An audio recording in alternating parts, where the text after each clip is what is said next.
3 months after the Battle of Ashka 7, the galaxy had changed in ways no one could have predicted. The Krovar horde was finished as a fighting force.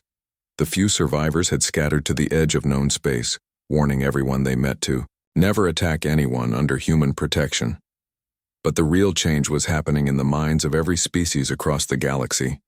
For the first time in centuries, ordinary beings believed that someone would actually come to help them if they were in trouble.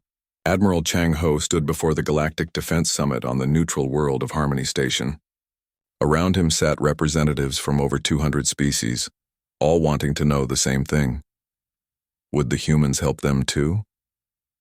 Chang Ho was an older man with kind eyes and silver hair. He had fought pirates and slavers for 40 years, and he understood both the cost of war and the price of peace. "Friends," he said in a calm voice that somehow carried to every corner of the great hall. "3 months ago, my species did something that upset many of you. We acted without permission. We used violence without diplomacy. We broke laws and treaties that had existed for centuries." The hall was completely silent. Everyone wanted to hear what the human admiral would say next. "We did these things because we believe that some principles are more important than laws: the protection of innocent life, the defense of those who cannot defend themselves, the idea that being weak does not make you less worthy of help." A representative from the Delian Republic, a small, peaceful species, stood up. "Admiral, our worlds have been raided by pirates for decades. The Council always tells us to be patient, to file reports, to wait for investigations. Our people die while we wait. Will humans help us?" Chang Ho looked directly at the small alien. "If you ask for our help, we will come. If you sign a protection treaty with humanity, we will defend your worlds as we defend our own. This is our promise to you." Another being stood up. This one, from the Corvani Trade Union. "What do you want in return? What is the price of human protection?" "We want nothing," Chang Ho replied. "No money, no territory, no special trade deals. We ask only that you treat your people fairly and that you help us help others when we can." The Trilaxian merchant prince Blixtar, who had complained about the economic costs at the original council meeting, raised his hand. "Admiral, my people have reconsidered our position. Pirates have been attacking our trade ships for years. The council's protection was inadequate. We would like to discuss a treaty with humanity." This surprised many beings in the hall. The Trilaxians cared more about money than almost anything else. If they were willing to trust human protection, it meant they truly believed it would work. Over the following weeks, the applications poured in. Small, peaceful worlds that had lived in fear of raiders. Trade routes that had been abandoned because of piracy. Research stations on the edge of space that had no defenses against criminals. Each application was carefully reviewed by the human government on Earth.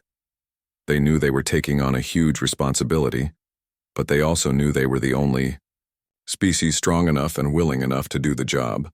Captain Teho, now promoted to admiral, commanded the expanded human fleet from his flagship Soul's Hammer. The human navy had grown from a few dozen ships to over 300, with more being built every month. "Sir," reported Lieutenant Bora, also promoted to commander, "we have a situation developing in the Vega system. Pirates are threatening a luminary research station." Teho looked at the tactical display. The research station was studying new medical treatments that could save lives across the galaxy. It was exactly the kind of target that criminals loved to attack. "How many pirate ships?" 57 ships, sir. They're demanding that the researchers surrender their data and work as slaves. "And how many ships do we have in that area?" "The destroyer Busan's Revenge and 2 frigates, sir. 3 ships against 57. In the old days, before Ashka, Sir, those odds would have seemed impossible. But now everyone in the galaxy knew what happened when pirates faced human warships. Send a message to Captain Heiwan on Busan's Revenge. Tell her she has permission to engage." 6 hours later, Bora reported back. "Sir, message from Captain Heiwan. The pirate fleet has been neutralized. 43 ships destroyed, 14 ships surrendered. No damage to our ships or the research station." Teho nodded. It was becoming a common pattern. Pirates and raiders Across the galaxy, we're learning that attacking someone under human protection was a very bad idea. But the real test of the new system came when the criminals decided to fight back directly. Silthek the Ruthless had spent months planning his revenge against the humans. He had gathered the largest criminal fleet in galactic history. Over 500 ships crewed by the worst pirates, slavers, and murderers he could find. His target was not a human world, but New Harmony, a peaceful colony world that had recently signed a protection treaty with humanity. The planet was home to 3 million beings from a dozen different species, all living together in peace.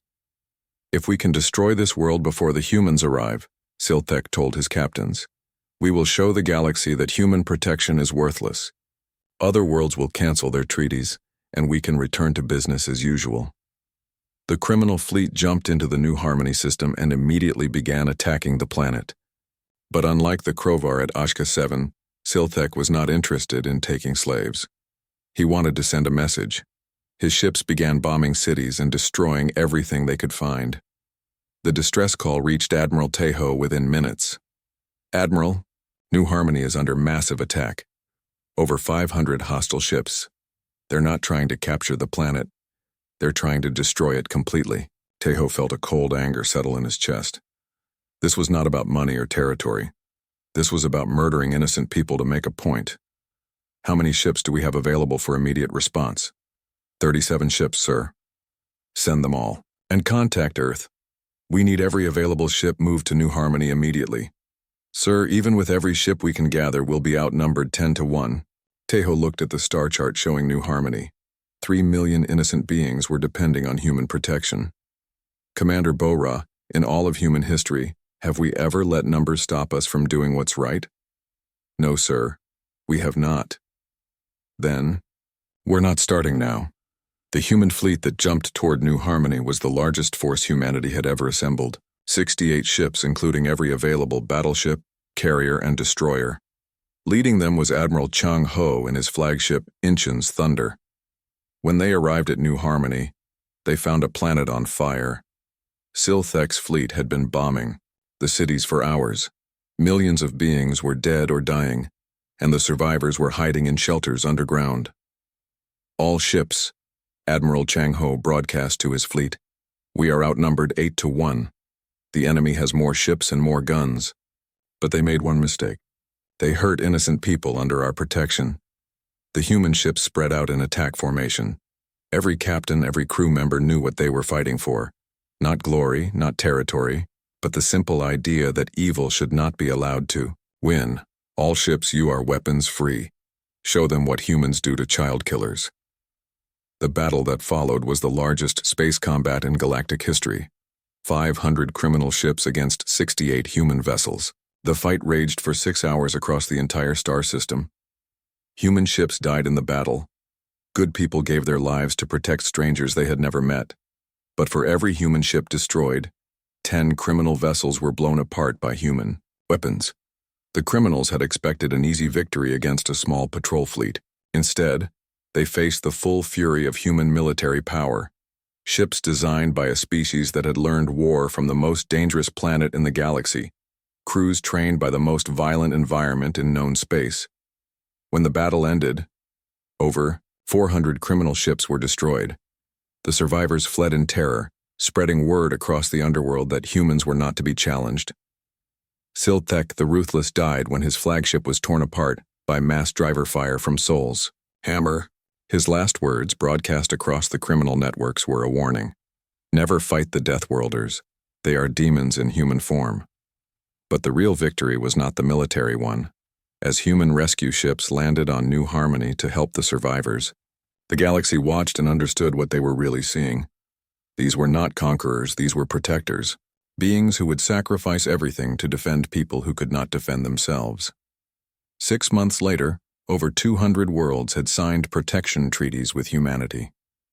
Piracy in the galaxy had dropped to almost nothing. Slave trading had become so dangerous that most criminals abandoned it entirely. The old system of committees and debates had not disappeared, but it was no longer the only option.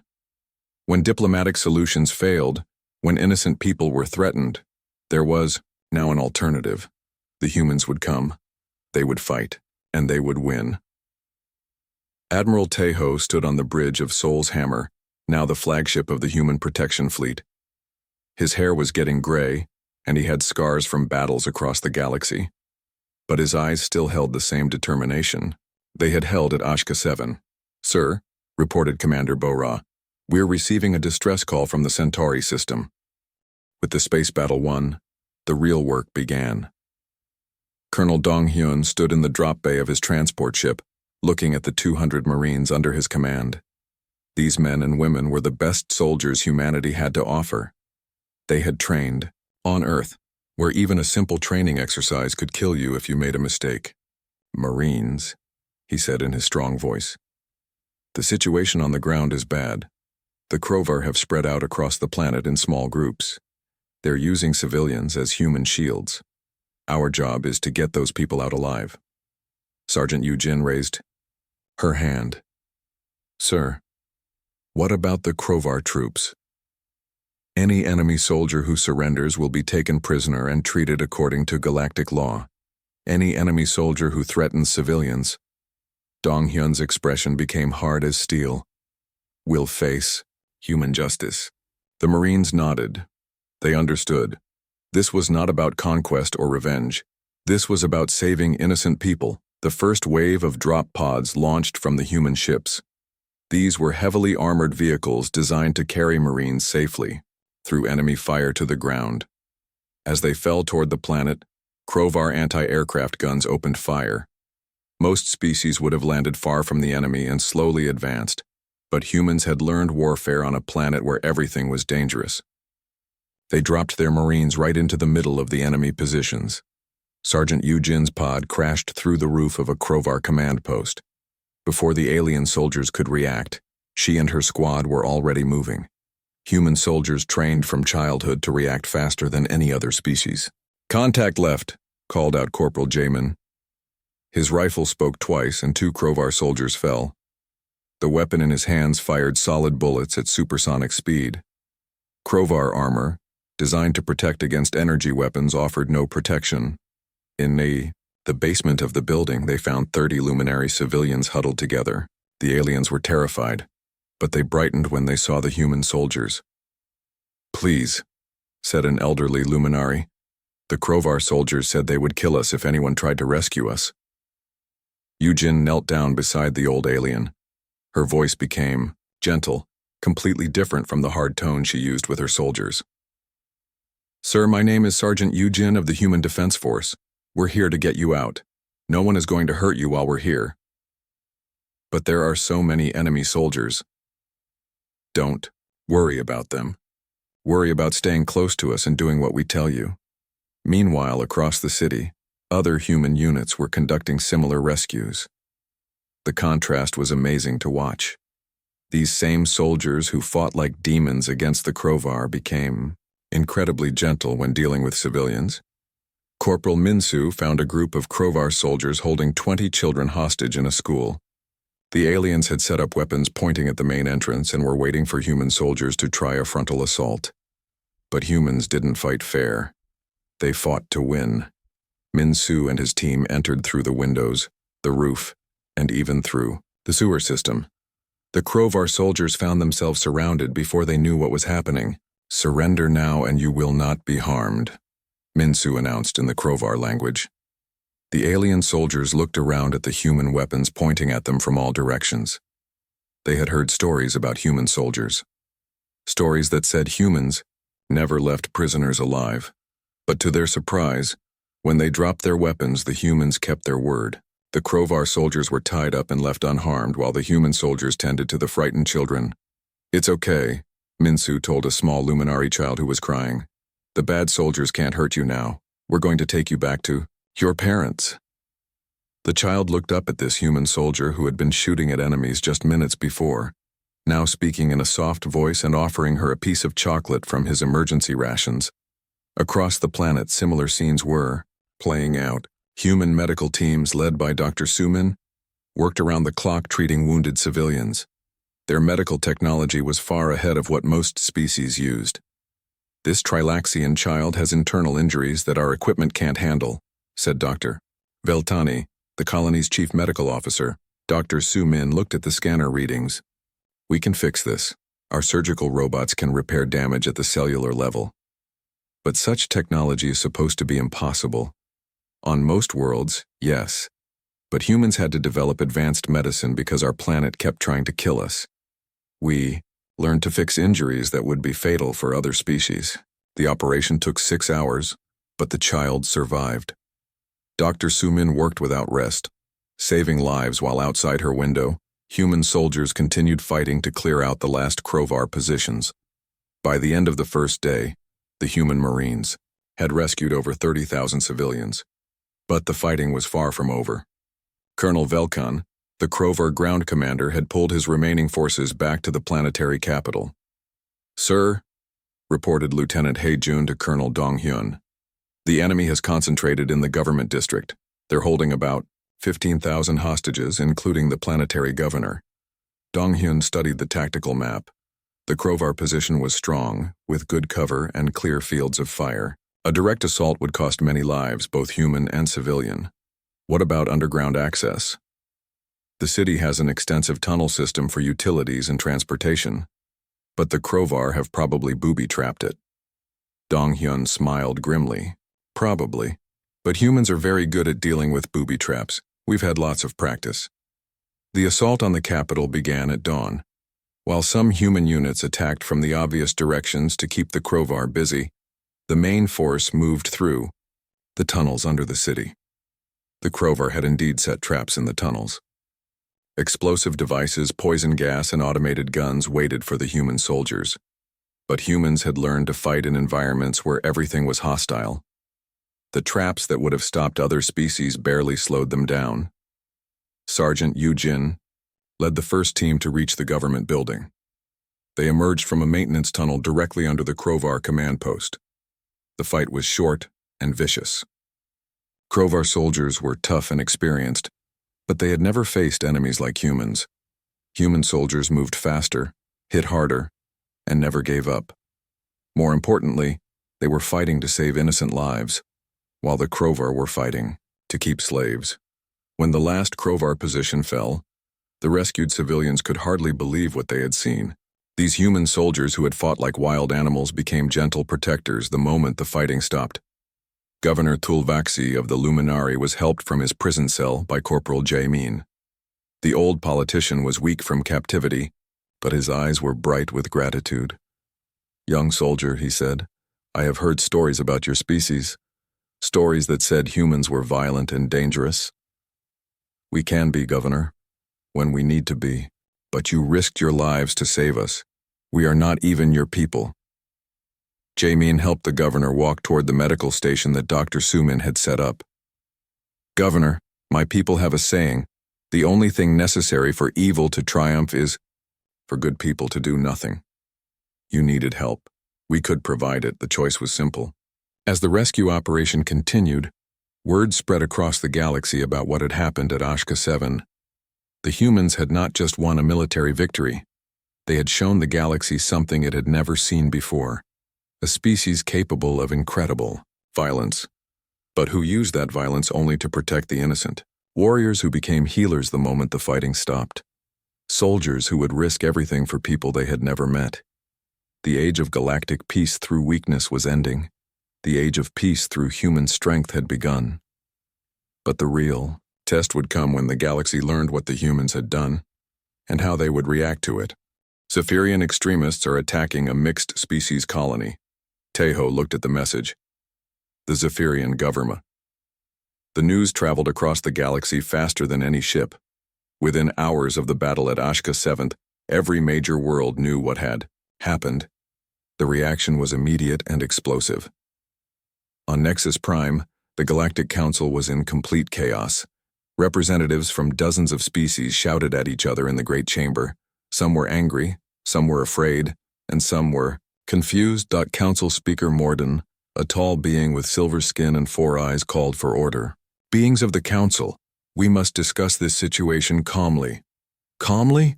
shouted General Voxtar of the Zephyrians. The humans have destroyed 200 ships without permission. They acted without council approval. This is a violation of 17 different laws. Ambassador Velthari of the Luminari stood up. Her people were the ones who had been saved, and she was tired of listening to complaints. My colony is alive because the humans acted quickly. While you were forming committees, they were saving lives. That is not the point, said Morden, firmly. The humans cannot simply decide to start wars whenever they want. What if every species did this? Every species can't do this, Velthari replied. Only the humans were strong enough and brave enough to face the Krovar horde. In the back of the chamber, Ambassador Kite of the Human Federation sat quietly. He was an older man with gray hair and patient eyes. He had been a diplomat for 30 years, and he knew when to speak and when to listen. The Trilaxian trade representative, Merchant Prince Blixstar, stood up on his short legs. The economic impact of this action will be terrible. The humans have disrupted established trade routes. Some species made money selling goods to the Krovar.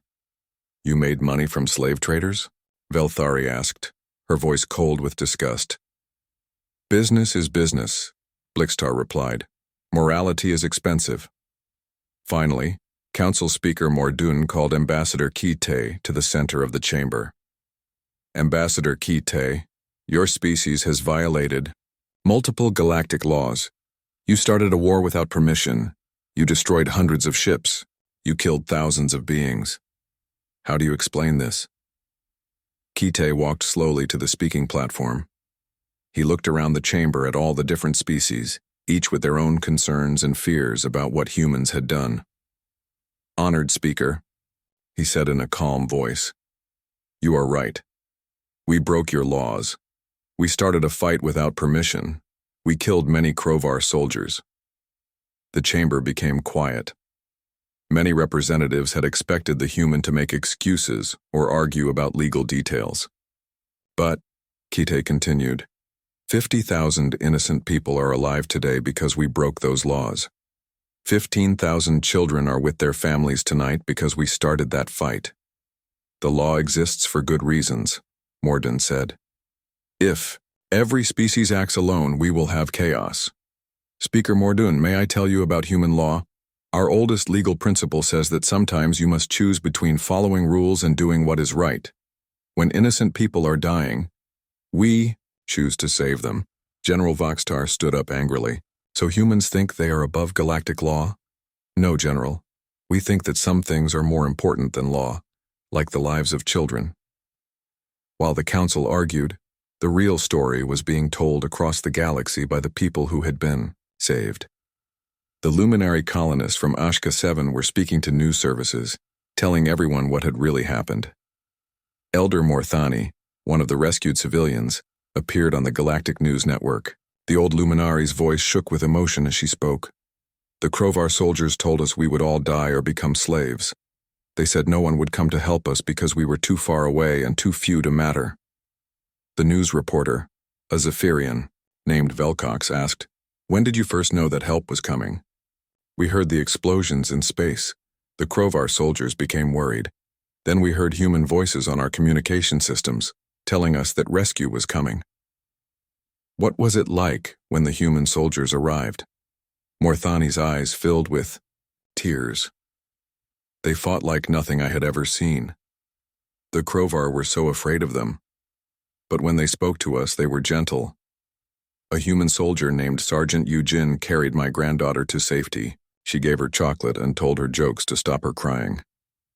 Similar interviews were playing across the galaxy. Rescued colonists told stories of human soldiers who risked their lives to save people they had never met. They spoke of human doctors, who worked for days without rest to heal the wounded.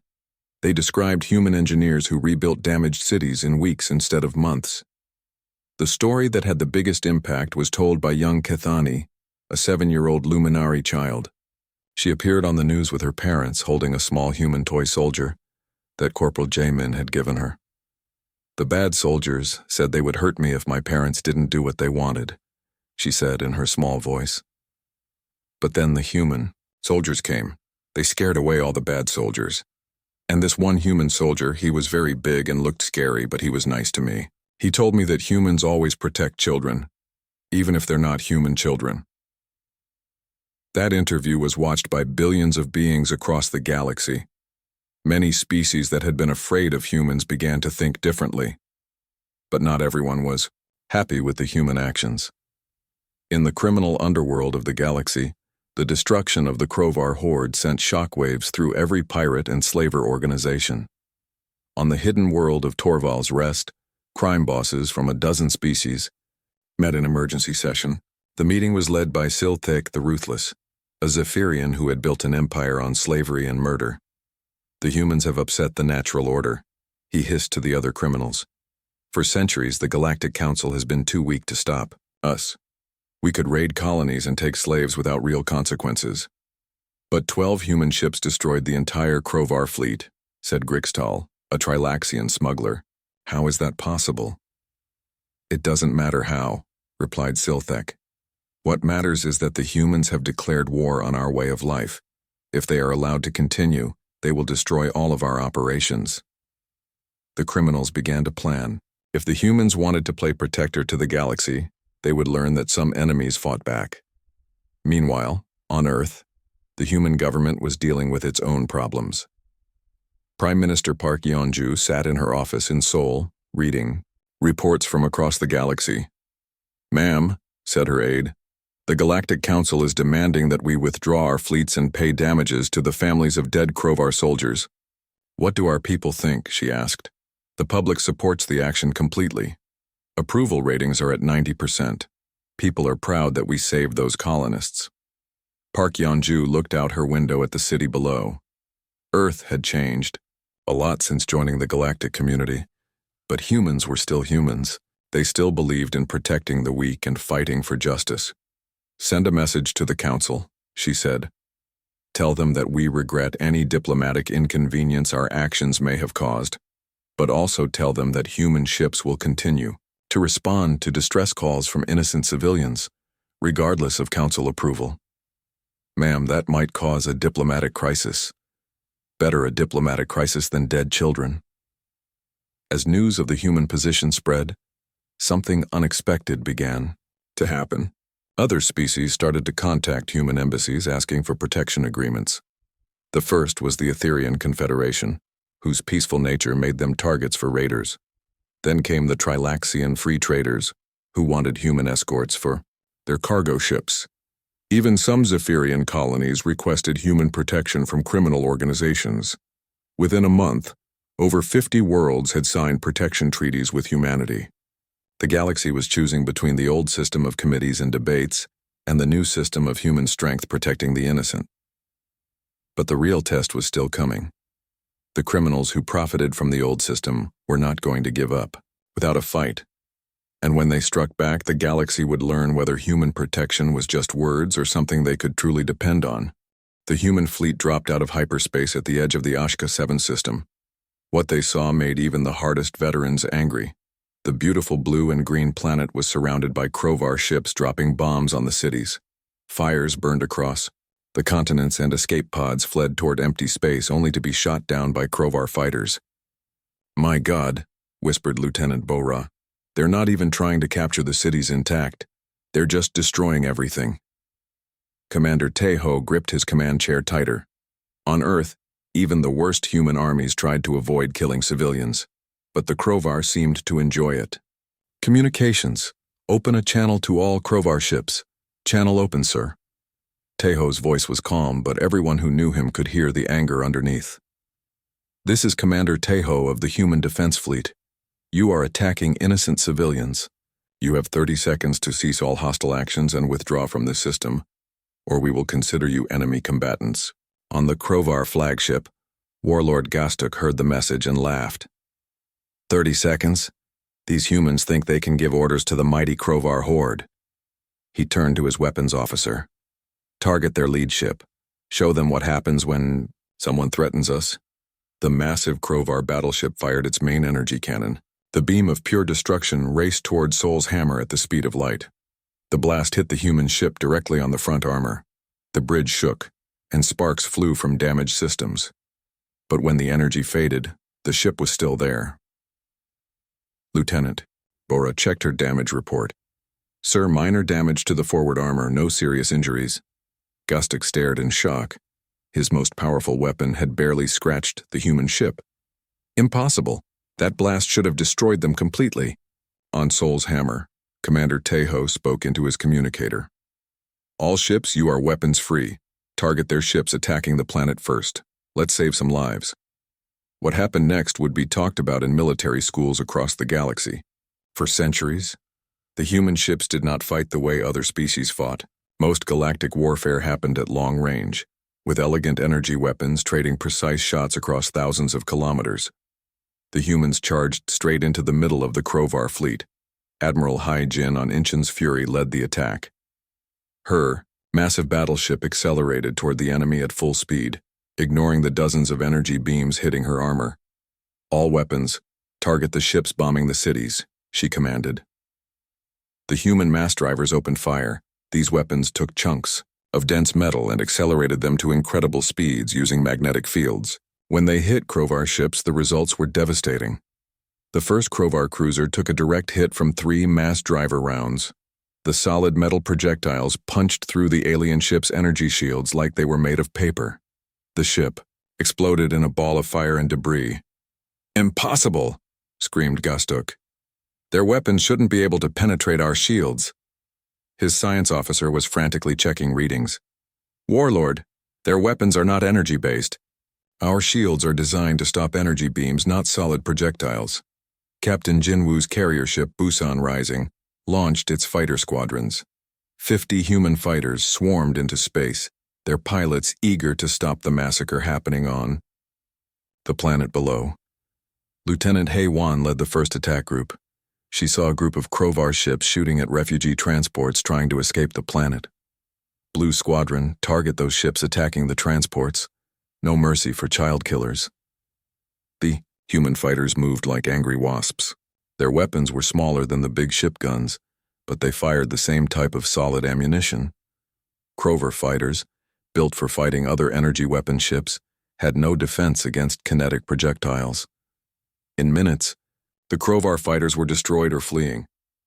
Commander So Young's destroyer Daegu's Wrath found herself surrounded by 5 Krovar ships. The enemy vessels poured energy fire into her from all directions, trying to overwhelm her defenses. "Ma'am," called out her weapons officer, "we're taking heavy fire." "Good," So Young replied calmly. "That means they're not shooting at civilians. All weapons, rapid fire. Show them why you don't corner a human ship." Daegu's Wrath spun in place, her weapons firing in all directions. The Krovar ships had been expecting her to try to run. Instead, she fought like a cornered tiger. Her mass drivers and missile launchers spoke again and again. Within minutes, all 5 Krovar ships were floating debris. The battle was not going at all like Warlord Gustuk had planned. His ships were dying faster than he could count them. The humans fought with a combination of advanced technology and pure aggression that he had never seen before. "All ships fall back to defensive formation," he ordered. "Concentrate fire on their largest ship." 50 Krovar ships turned all their weapons on Admiral Hyojin's flagship. The space around Incheon's Fury lit up with energy beams and explosions. For a moment, no one could see the human ship through the attack.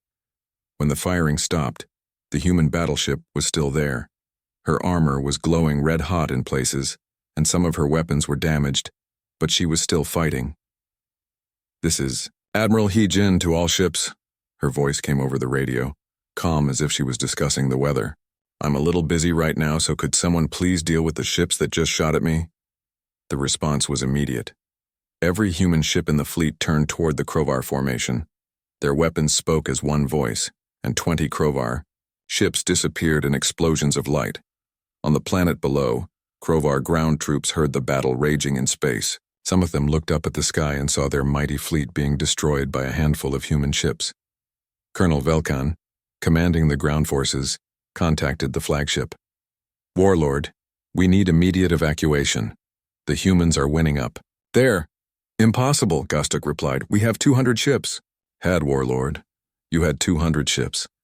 I count maybe 50 left and they're all running away." Indeed, the surviving Krovar ships were trying to escape, but the human ships were faster, and their weapons had longer range.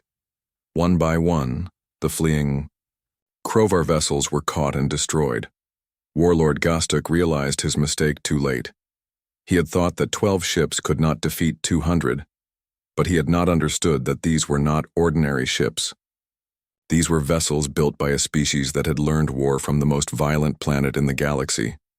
All remaining ships, emergency jump to hyperspace, he ordered. We retreat. But as his ship prepared to jump, Sol's hammer appeared directly in front of him. Commander Teho's voice came over the communication channel.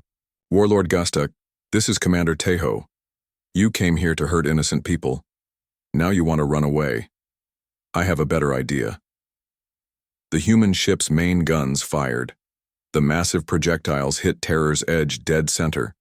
The Krovar flagship broke, apart like a toy, taking Warlord Gostuk and his dreams of conquest with it. The space battle was over. Of the 200 Krovar ships that had attacked Ashka 7, fewer than 30 escaped. The rest were destroyed or disabled. But the real battle was just beginning. On the planet below, Krovar ground troops still held thousands of hostages, and now they knew that no help was coming from space. Commander Teho looked down at the burning planet. All ships prepare for ground assault, time to bring our people home. The human fleet moved through hyperspace like arrows shot from a bow. Inside the ships, the crews prepared for battle with the calm focus that came from growing up on Earth. They checked weapons, loaded ammunition, and said quiet prayers to whatever gods they believed in. Captain Jinwoo walked through the hangar bay of his carrier ship, Busan Rising. The huge space was filled with fighter craft and dropships. His pilots and Marines were checking their equipment one more time. "Captain," called out Lieutenant Haewon, one of his best pilots, "the fighters are ready. We can launch the moment we drop out of hyperspace." Jinwoo nodded. "Good. Remember, our job is to protect the colony. The Krovar will try to kill as many people as possible before we can stop them."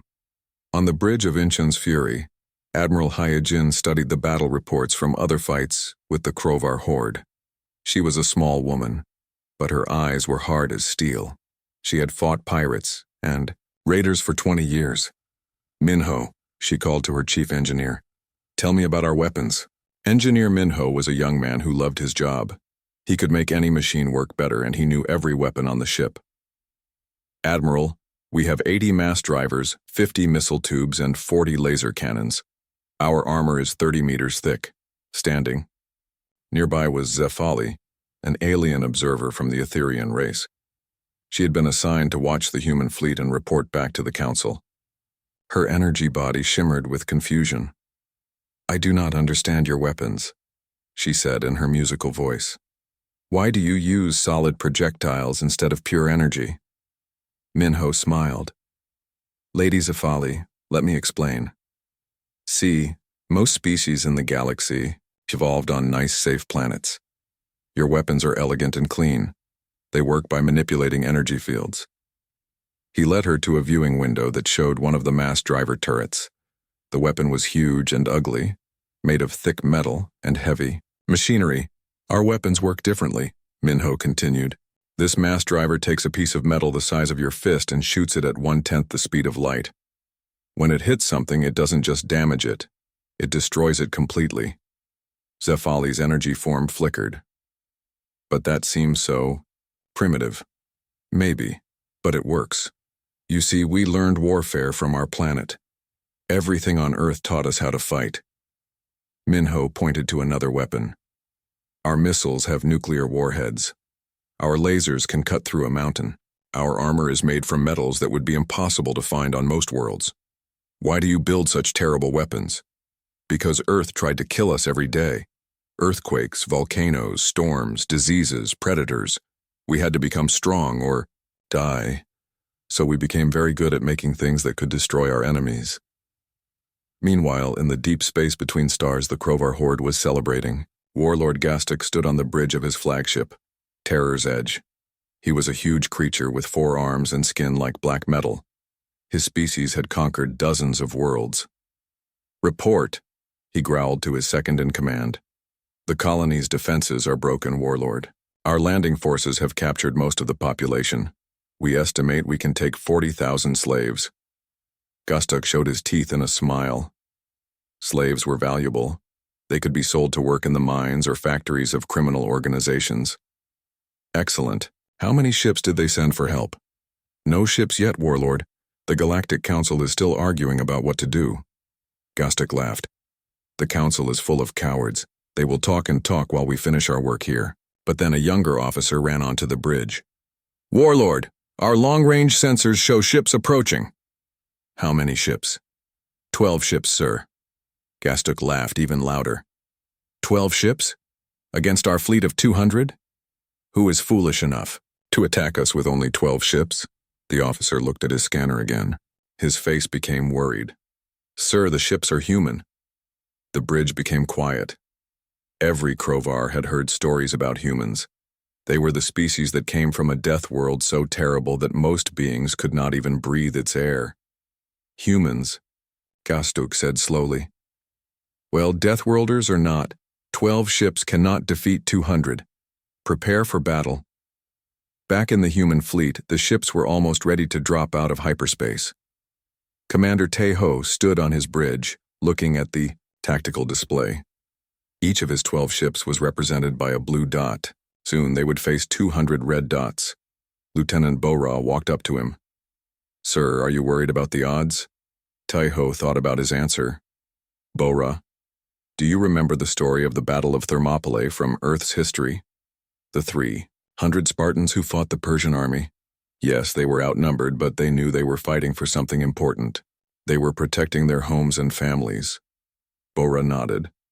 The people on Ashka 7 are not our families, but they are still people. Exactly.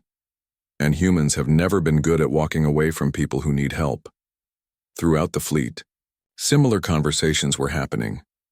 On the destroyer Dagu's Wrath, Commander So Young spoke to her crew. I know some of you are nervous about fighting such a large enemy fleet, but remember what we learned in training. It's not the size of the fleet that matters. It's the skill of the crews and the strength of the ships. Chief Petty Officer Namjoon raised his hand. Ma'am, our intelligence says Crovar ships have powerful energy shields. That's true, but Crovar shields are designed to stop energy weapons. They're not very good at stopping solid metal moving at relativistic speeds. On the marine transport ship Gwangju's Pride, Colonel Dong Hyun spoke to his soldiers. These were the men and women who would land on the planet to save the colonists. Marines, he said in his strong voice, we are going into a hot landing zone. The Crovar have been on the ground for hours.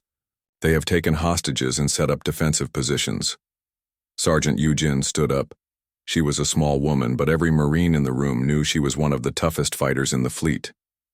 Sir, what are our rules of engagement? Simple. Anyone who threatens innocent people is an enemy. Anyone who surrenders will be taken prisoner. Anyone who harms civilians will face the full force of human justice. The Marines nodded. They understood. This was not a war of conquest. This was a rescue mission. Admiral Hyojin's voice came over the fleet communication system. All ships prepare to drop out of hyperspace in 60 seconds. Remember, we are here to save lives, not to win glory. Fight smart, fight hard, and bring everyone home. The seconds ticked by. In 60 seconds, 12 human ships would face the largest pirate fleet in this part of the galaxy. The odds were terrible, but the humans had something the Crovar did not understand. They had grown up on a world that tried to kill them every day. They had learned to fight not because they loved violence, but because they loved life. And now, 50,000 innocent beings on Ashka 7 were depending on them. The hyperspace engines shut down. Reality returned with a flash of light. The battle was about to begin. The alarm bells rang through the Galactic Council building on Nexus Prime. Ambassador Velthari of the Luminary race ran down the long hallway, her blue skin shining with worry. In her hands was a datapad that held the most terrible news she had received in years. The council chamber was full of beings from across the galaxy. Tall Zephyrians with their golden armor stood next to small Trilaxians counting their money chips. The wise Etherians floated in their energy suits while dozens of other species filled the room with different colors and shapes. Velthari stepped to the center of the room. Her voice shook as she spoke. Friends of the Council, we have received a distress call from Ashka 7. Our colony there is under attack. She pressed a button on her datapad. The room filled with the sound of screaming and weapons firing. A voice came through the static, filled with fear. This is Ashka 7 colony. The Crovar horde has arrived. They are bombing our cities. Our shields are down. We have 50,000 people here, including children. Please, someone help us. The transmission cut to silence. The room stayed quiet for a long moment. The head of the Zephyrians, General Voxtar, was the first to speak. This is very sad, but the Crovar horde has over 200 ships. We cannot fight them. The Trilaxian merchant prince nodded his round head. A war would cost too much money. We would lose trade routes. The Etherian leader spoke in a calm voice. We need more time to study this situation. We should form a committee. Velthari felt her heart break. While you form committees, innocent people are dying. On the other side of the galaxy, Commander Teho stood on the bridge of his ship, Soul's Hammer. He was a tall man with kind eyes but a strong face. His uniform was simple compared to other species, but his ship was built like a fortress. Lieutenant Bora walked up to him. She was younger than Teho but had fought in many battles. Sir, we just received the same transmission from Ashka 7. Teho looked at the star map in front of him. Ashka 7 was far away but not too far for his fleet to reach. How many ships do we have ready? 12 ships, sir. But the Council has not given us permission to act. Teho turned to face his crew. Every human on the bridge looked at him, with the same expression. They had all heard the screams in that transmission. They had all heard the children crying for help. Bora, send a message to all ships in our fleet. Tell them we leave in 1 hour. Sir, if we act without Council permission, they will be very angry with us. Teho walked to the big window that showed the stars. His home planet Earth was far away, but he remembered the lessons it had taught him. On Earth, the strong protected the weak. It was the most basic rule of human life. The Council will spend 3 days arguing while those people die, he said. We don't have 3 days. Back on Nexus Prime, the argument continued. The different species threw words at each other like weapons, but none of them wanted to fight the Crovar horde. We need to think about this carefully, said the Etherian leader. The economic impact would be terrible, added the Trilaxian. Our military is not designed for this type of war, said General Voxtar. Velthari stood up again. Her people, the Luminari, were known for being peaceful. They had never fought a war. They made beautiful art and studied the stars. But now their colony was dying and no one would help. What about the humans, she asked. They have ships in this area. The room became quiet again, but this time it was different. When beings talked about humans, they always became nervous. The humans are unpredictable, said General Voxtar slowly. They come from a death world, whispered a small Trilaxian. Their planet tried to kill them every day. The Etherian leader floated higher. Earth is rated as a Class 12 death world. Most species cannot even visit there safely. Velthari had heard stories about humans and their terrible home planet. It had gravity so strong it would crush most beings. The weather was wild and dangerous. Earthquakes, volcanoes, and storms happened all the time. The animals there were all predators that killed each other to survive. But she had also heard other stories.